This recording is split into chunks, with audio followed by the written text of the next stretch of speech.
আসসালামু আলাইকুম। Welcome back to my channel cook with Arpa. আমরা সচরাচর অনেক রকমের মিষ্টি ট্রাই করে দেখেছি। ছানা, গুঁড়া দুধ, ক্ষীরসা বিভিন্ন রকমের মিষ্টি হয়ে থাকে। কিন্তু কখনো কি ছোলার ডালের মিষ্টি ট্রাই করে দেখেছেন?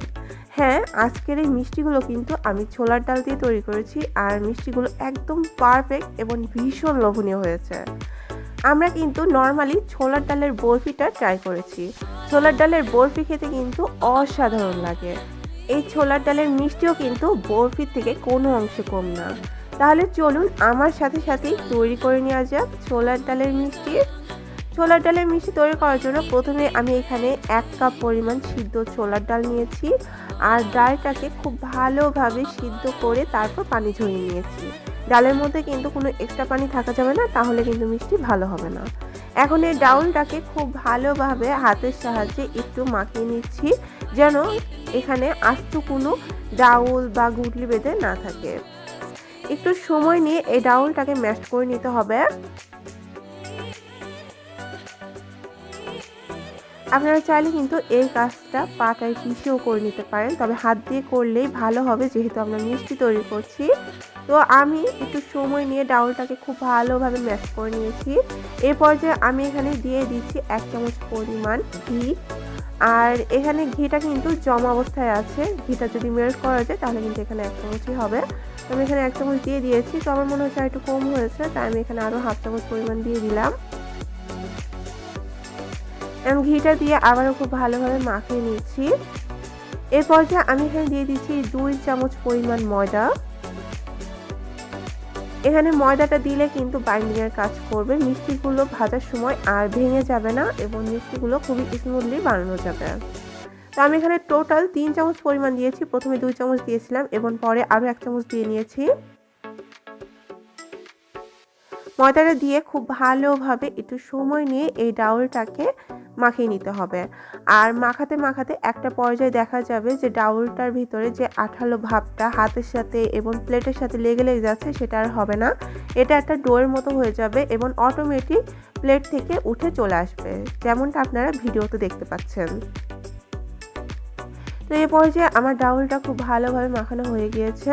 এখন এটাকে একটা সাইডে রেখে আমি হাতটা ক্লিন করে নিয়েছি আর তারপর হাতে আবারও ঘি মেখে নিচ্ছি। এরপর আমি মিষ্টিগুলো তৈরি করে নেব। তো প্রথমে আমি একটু লিচি কেটে নিচ্ছি যাতে করে আমার সবগুলো মিষ্টি এক সমানে হয়। আর আমি আজকে মিষ্টিগুলো একটু ল্যাংচা শেপে করে নিচ্ছি। আপনারা চাইলে এগুলোকে গোলাপ জামুনের শেপে বা একটু ছোট বড় করেও বানিয়ে নিতে পারেন আপনাদের পছন্দ অনুযায়ী। তো আমার সবগুলো মিষ্টি লেচি কাটা হয়ে গিয়েছে। এখন হাতে বারবার একটু ঘি মেখে নেব আর তারপর মিষ্টিগুলো বানিয়ে নেব। আর এই পর্যায়ে আপনারা লক্ষ্য করছেন এই মিষ্টিটা কিন্তু বানানোর সময় হাতে একদমই লেগে যাচ্ছে না, এটা কিন্তু হাতে লেগে যাবে না। খুব স্মুথলি মিষ্টিটা তৈরি করা যায় খুব সহজেই। তো আমি এটাকে হাতের সাহায্যে একটু গোল করে লম্বা করে মিষ্টির শেপ দিয়ে নিচ্ছি। এই তো কত স্মুথলি এটা বানানো যাচ্ছে, আর চেষ্টা করবেন স্মুথভাবে বানিয়ে নিতে যেন মিষ্টির গায়ে কোনো ফাটল না থাকে। তো একইভাবে আমি সবগুলো মিষ্টি বানিয়ে নিচ্ছি।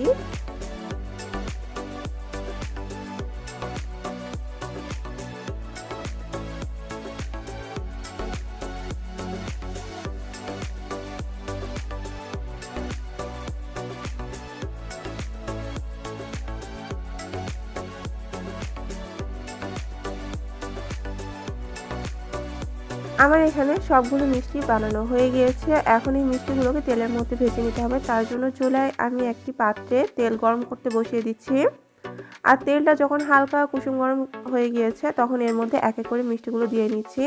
মিষ্টিগুলো কিন্তু খুব বেশি আঁচে বা বেশি গরম তেলের মধ্যে ছাড়া যাবে না। আর মিষ্টিগুলোকে মিডিয়াম টু লো ফ্লেমে ভেজে নিতে হবে, নর্মালি আমরা ছানা অথবা গুঁড়ো দুধের মিষ্টিগুলো যেভাবে ভেজে থাকি। তো সবগুলো মিষ্টি দিয়ে নিয়েছি, এখন উল্টে পাল্টে মিষ্টিগুলোকে মিডিয়াম টু লো ফ্লেমে ভেজে নেব।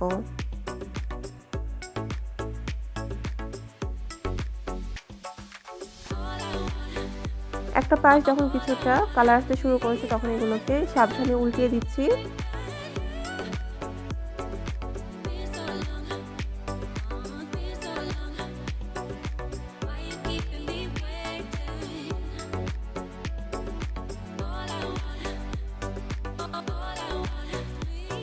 এই পর্যায়ে আমার মিষ্টিগুলোতে খুব সুন্দর একটা কালার চলে এসেছে।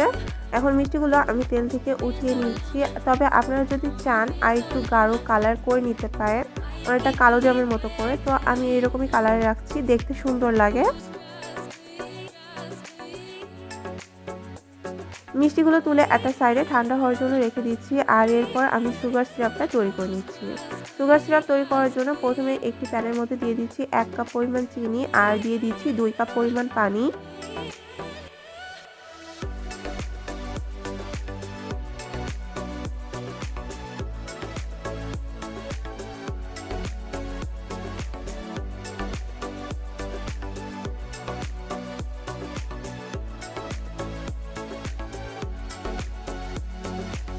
এরপর এখানে আমি ফ্লেভারের জন্য দিয়ে দিচ্ছি 2-3টার মতো এলাচ। মুখটা ফাটিয়ে তারপর দিয়ে দিয়েছি। এখন এই চিনিটাকে নেড়ে চেড়ে পানির সাথে মিশিয়ে নিচ্ছি আর অপেক্ষা করছি সুগার সিরাপের মধ্যে একটা বলক আসা পর্যন্ত। তো শিরার মধ্যে বলক চলে এসেছে। এখন আমি চুলাটা অফ করে দিচ্ছি আর চুলাটা অফ করে মিষ্টিগুলো আমি শিরার মধ্যে দিয়ে নিচ্ছি। আর এই পর্যায়ে মিষ্টিগুলো কিন্তু আমার ঠান্ডা হয়ে গিয়েছে। মিষ্টিগুলো দিয়ে তারপর এটাকে ঢেকে রেস্টে রেখে দেবো আধা ঘন্টার জন্য। আধা ঘন্টার মধ্যে মিষ্টিগুলো সুগার সিরাপ খেয়ে একেবারে রসের টইটুম্বুর হয়ে যাবে।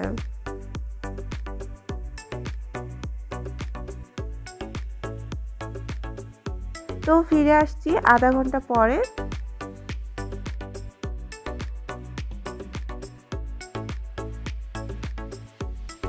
আধা ঘন্টা পরে আমি মিষ্টিটা সার্ভ করে নিয়েছি। আর এখন দেখুন মিষ্টিটা কত সুন্দর এবং অনেক বেশি লোভনীয় হয়েছে। আর দেখেই বোঝা যাচ্ছে মিষ্টিটা কতটা পারফেক্ট এবং সফট হয়েছে। আশা করছি আমার আজকের রেসিপি আপনাদের ভালো লেগেছে। যারা যারা এখনও ছোলার ডালের মিষ্টি ট্রাই করে দেখেনি তারা অবশ্যই ট্রাই করবেন এবং আপনাদের মতামত আমাকে কমেন্ট বক্সে জানাতে ভুলবেন না। আমার ভিডিওগুলো যদি আপনাদের ভালো লেগে থাকে তাহলে প্লিজ আমার চ্যানেলটি সাবস্ক্রাইব করবেন এবং ভিডিওটিতেও একটা লাইক দিয়ে দেবেন। আজ তাহলে এখানে বিদায় নিচ্ছি। আগামীকাল আবারও হাজির হব নতুন কোনো রেসিপি নিয়ে। সে পর্যন্ত সাথেই থাকুন। আল্লাহ হাফেজ।